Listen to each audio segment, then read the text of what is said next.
तो ये इंग्लिश एक लैंग्वेज है, और लैंग्वेज मतलब ओकर लैंग्वेज खराब है कि अच्छा है, गाली दे दिया तो खराब है, तो उसी को सुने होंगे, जो गाली दिया होगा ना सुने होंगे, तो उसी को खराब लैंग्वेज है। तो कैसे पता चला? साउंड सुन के नहीं। तो लैंग्वेज जो रिलेट करता है बउआ साउंड से।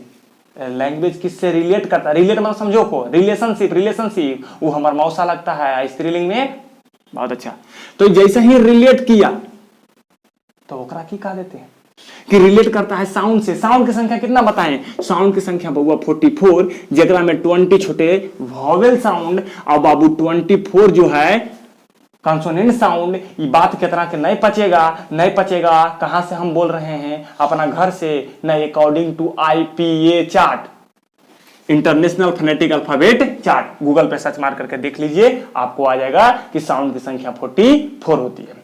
साउंड को जब रिटन इंफॉर्मेशन दिया जाता है ना, कुछ बोलता है ना, मोदी जी ने आज, तुरंत उसको लिखता है, तो जो आवाज बोला उसी को लिखता है ना। तो साउंड को जो लिखने की कोशिश करते हैं, मान लो हम आज कमजोर है, तू कमजोर है, हम मजबूत है, तू कमजोर, तो एग्जांपल ठीक रहेगा। तू आज कमजोर है, तो पड़ोसिया आज तोरा सता रहा है, गाली दे रहा है, तो तू लिख देगा कि ई डेट के हमरा ई गाली पड़ोसी दिया था, जही हम मजबूत होंगे और कूटेंगे। तो ओकर साउंड को लिखा ना।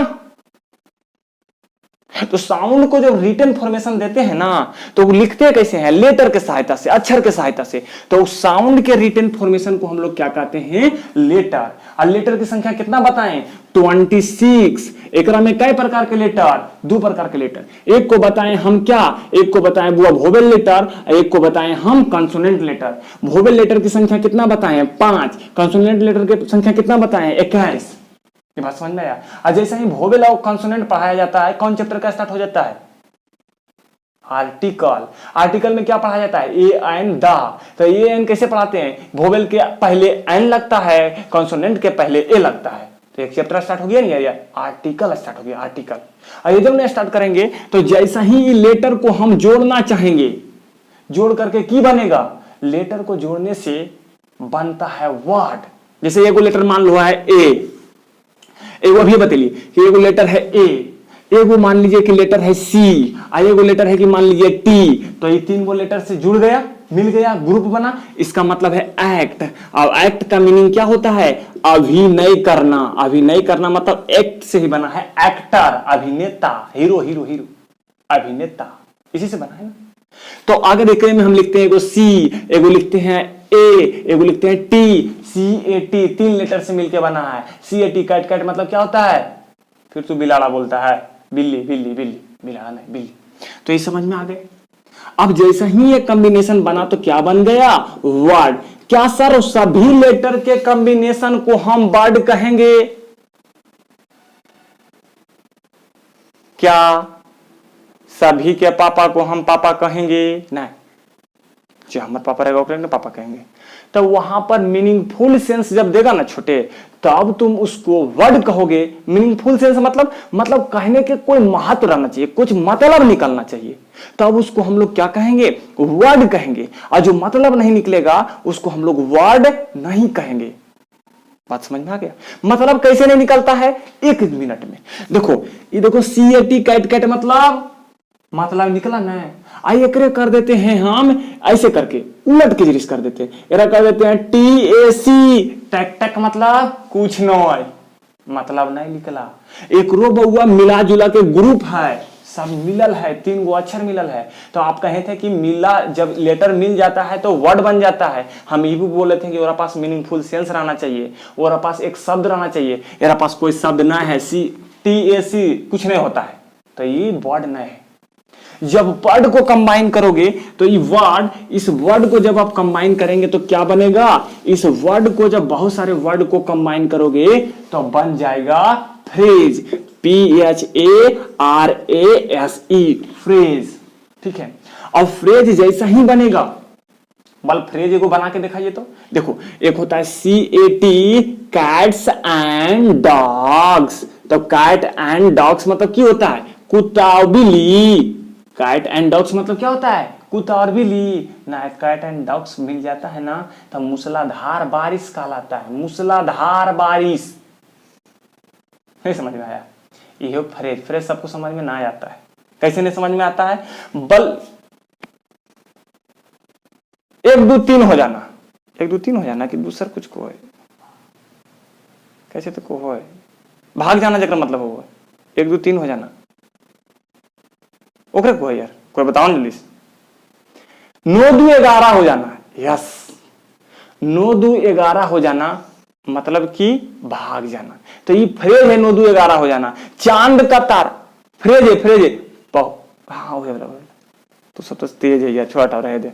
ओकरे फ्रेज कहते हैं और हिंदी में मुहावरा कहते हैं, मुहावरा। समझ में आ गया? तो ये जैसे ही फ्रेज आया तो फ्रेज के पास जब दूगो देखो काइट्स भी एगो बर्ड था और डॉग्स भी एगो बर्ड था, दोनों मिल करके एगो फ्रेज बनाया और इसके पास भी मीनिंगफुल सेंस होता है, लेकिन पूरा सेंस नहीं देता है। Not has a complete sense, it has a partial sense. Partial मतलब आंशिक देता है, पूरा बढ़िया से मीनिंग नहीं देता है, आंशिक देता है, पूरा सेंटेंस नहीं बना पाता है, इसलिए इसको फ्रेज कहते हैं। अब फ्रेज को जब मिलाते हैं ना बुआ, तब क्या बनता है? क्लाउज।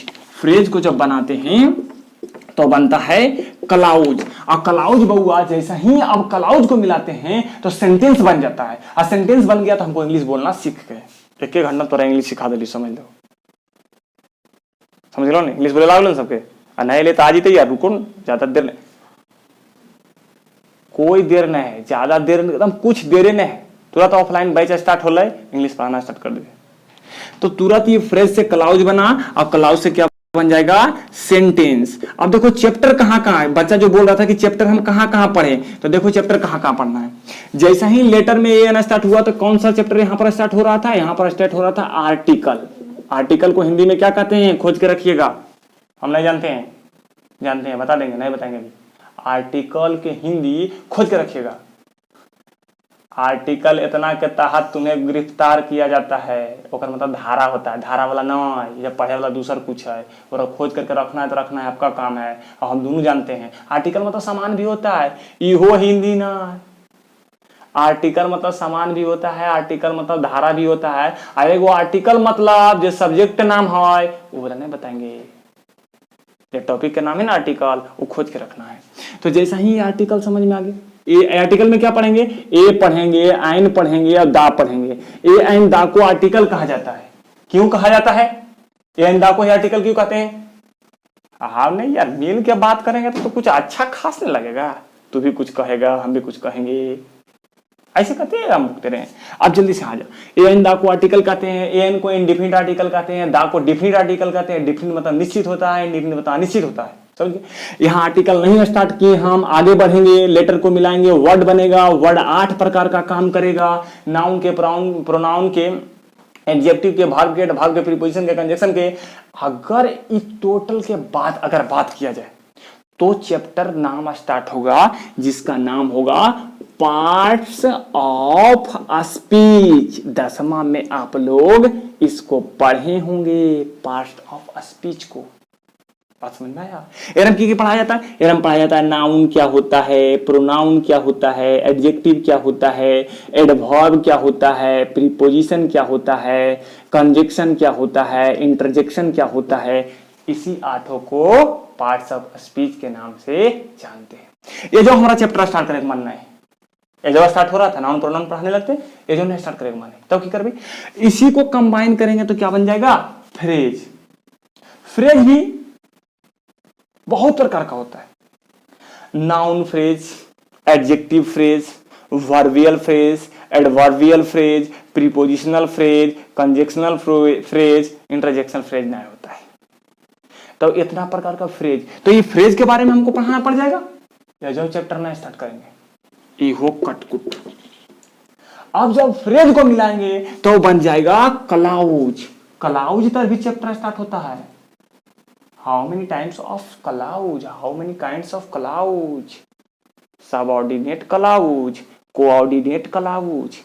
ये जब चैप्टर ने स्टार्ट करेंगे, कजा कजा चैप्टर स्टार्ट हो रहा है जो ध्यान में रखना, और टीचर कहां से कहां छलांग मार के जा रहे हैं ये ज्यादा ध्यान में रखना। समझ में आया? अच्छा ठीक, आगे बढ़ो। तो ये clause, subordinate clause, coordinate clause पढ़ाना स्टार्ट करेंगे।